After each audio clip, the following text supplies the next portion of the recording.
The elaborate performances before the Vegas Golden Knights home games have become central to the N.H.L. expansion team's identity. CreditBridget Bennett for the New York Times, May 17, 2018. Las Vegas. If Aaron Sakara had her way, the Archers in the Vegas Golden Knights pre-game extravaganza she helped conceive would be shooting real arrows, not virtual ones, from high above the hockey rink in T-Mobile Arena. And those arrows would be on fire, as in real flames, hot and everything. Then again, if she also had her way, the Nashville Predators, instead of the Winnipeg Jets, would have advanced to face Vegas in the Western Conference Finals. That way she could have reconnected with this animal trainer about having a tiger, with capped teeth, preferably, to evoke the Predators' saber-toothed mascot, joining the performance.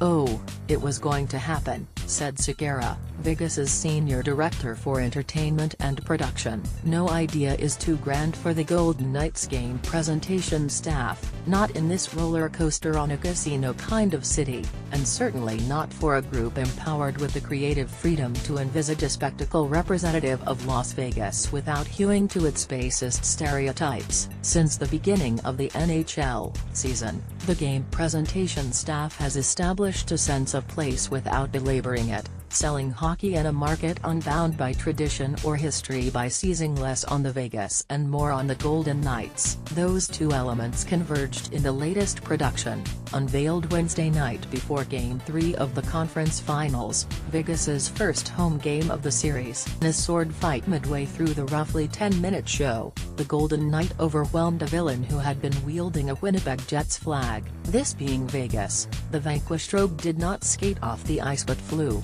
hoisted into the rafters by an elaborate rigging system. Image Aaron Sakara, the Golden Knights senior director of entertainment production, on the phone attempting to secure a pre-game flyover while Tyler Cofer handles props at their office. CreditBridget Bennett for the New York Times. Johnny Greco, the team's vice president of entertainment production, used to work for World Wrestling Entertainment and the Cleveland Cavaliers. CreditBridget Bennett for the New York Times. The crowd gasped, surprised by the moment but not the theatrics. The medieval warrior motif entertained during the season, but has amazed during the playoffs, much like the team itself, as the Golden Knights recalibrate expectations for every successive expansion franchise, adding 2 playoff series victories to a division title. Their pre-game ceremony has become a phenomenon central to their identity, featured on broadcasts and scrutinized on social media. The best show in the N.H.L.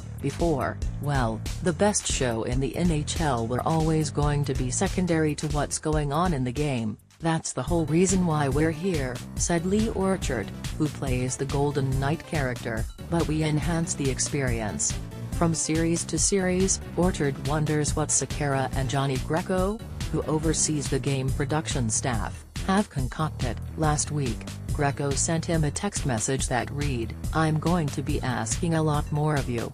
By that, Greco meant that Orchard, who bears an uncanny resemblance to the actor Jason Statham, would find himself sitting in a dimly lit room choked with fog on Tuesday afternoon. Before him was a table crammed with swordfish steaks that Orchard, in full knight regalia, would stab with his swords and pretend to eat, signifying the San Jose Sharks the Golden Knights feasted on last round. Greco also meant that Orchard would, after conquering that flag-waving villain, remain on the rink alone, reacting to sounds of a jet that would be projected on the ice. He would block missiles with his shield and then slice the jet in half with his sword before the jet crashed and exploded. However fanciful, it all seemed pretty standard to Orchard, who after a rehearsal Monday asked Greco whether a triumphant nod would suffice as a response to defeating the jet.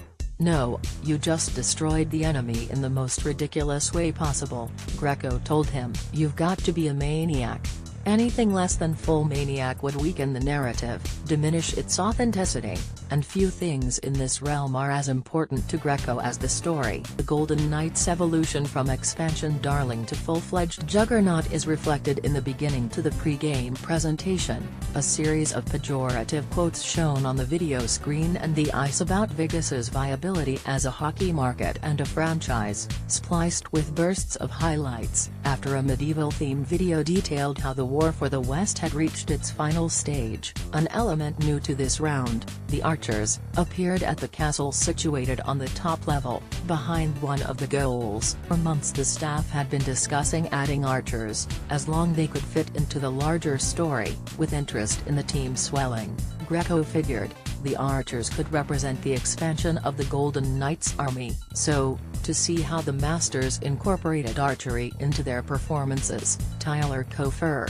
an entertainment producer, attended a Sunday night showing of the Cirque du Soleil production Kansas. By Tuesday morning, Cofer was at Bass Pro Shops for bow and arrow accessories and Hobby Lobby for arts and crafts supplies. To make flames, he said. Cofer tests a bow and arrow he made from supplies purchased at Bass Pro Shops and Hobby Lobby. CreditBridget Bennett for the New York Times. Zach Frongillo, who plays the villain in the pre-game show, practices being lifted from the ice during a rehearsal at T-Mobile Arena. CreditBridget Bennett for the New York Times. Cofer joined the Golden Knights from Oklahoma City, where he worked for the Thunder, toting valuable understanding of cultivating a fan base in a city that never had a professional team. In assembling the staff, Greco valued diversity, of experience, of expertise, of perspective. Sequeira had worked in Western expansion markets like San Jose and for a venerable Original Six franchise in Detroit, where, charged with planning the ceremony honoring the Red Wings' 2008 championship team for her first game, she hired an orchestra to perform We Are the Champions. She balances out Greco, who with a daughter named Goldie and a golden retriever at home, seemed destined to be part of the Golden Knights. His sensibilities, from working most recently with World Wrestling Entertainment, lean toward glitz and pyrotechnics. "I'm like, how do we light everything on fire?" Greco said. With WWE, though, Greco honed his storytelling acumen and learned the difference between hearing the crowd and listening to it. By listening, the staff realized how much they were underutilizing the Golden Knight. During the regular season, Orchard, a DJ who spent nearly 7 years as a medieval times show director in Europe, evolved from a ceremonial prop into the catalyst of an Arthurian legend, yanking a sword from a stone. With the sword now removed, Orchard advanced the Golden Knights' Stanley Cup quest by dueling with a character representing Vegas's opponent in each round. A storyboard of the pre-game production on display in a meeting room before rehearsal at the arena. CreditBridget Bennett for the New York Times. It's just expanding this weird environment that people seem to enjoy, Greco said. Added Orchard, if you're in the cult, you're like, this is amazing. If you're out of the cult, you're like, it's a bit weird.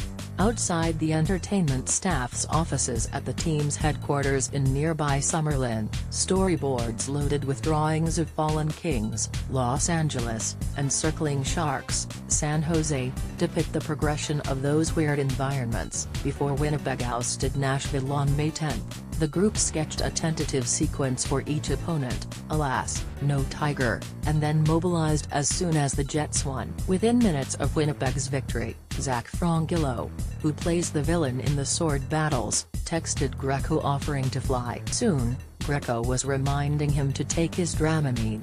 You never think that when you audition for the promo team in August that you'd be flying in May, Sequeira said Tuesday, while watching from the stands as Frongillo went up and down, again and again. After 4 hours of rehearsals, everyone involved retreated to an auxiliary locker room, where Greco urged them to savor the moment. When he worked for the Cleveland Cavaliers, brainstorming opening night concepts with LeBron James, he planned the regular season knowing the team would make the playoffs. Even an optimist like Greco, he corrects himself whenever he starts to say challenge instead of opportunity, had long presumed his job this season would finish on March 31st, the Golden Knights' home finale. But they clinched a playoff berth 5 days earlier. This never happens, he told his staff. We sound like old parents when they say, you'll appreciate this someday. Trust me, you'll appreciate it someday. In the minutes before the show began Wednesday, Greco sat in his usual spot, beside Sequeira at the producer's table behind Section 14. He pondered the ratio of man-hours invested to the duration of the performance, about 104, 10 minutes. he said, and bumped fists with Trent Bailey, an animator, telling him how proud he was of him, of what they had accomplished. For those next 10 or so minutes, Greco watched, detecting some timing issues that irked him, but mostly he listened. The crowd was standing, engaged, loud. "All I care about," Greco said. The arena throbbed with "Go Knights Go" chants and was still pulsing when Jonathan Marchessault outmuscled defenseman Jacob Trouba in the Jets zone and scored just 35 seconds into the game, the first goal in a 4-2 victory. One sublime exhibition of artistry had followed another. Amid the din, Greco said, "We didn't rehearse that part." Golden Knights goalie Marc-Andre Fleury leading the team onto the ice at the end of the pre-game presentation. CreditBridget Bennett for the New York Times.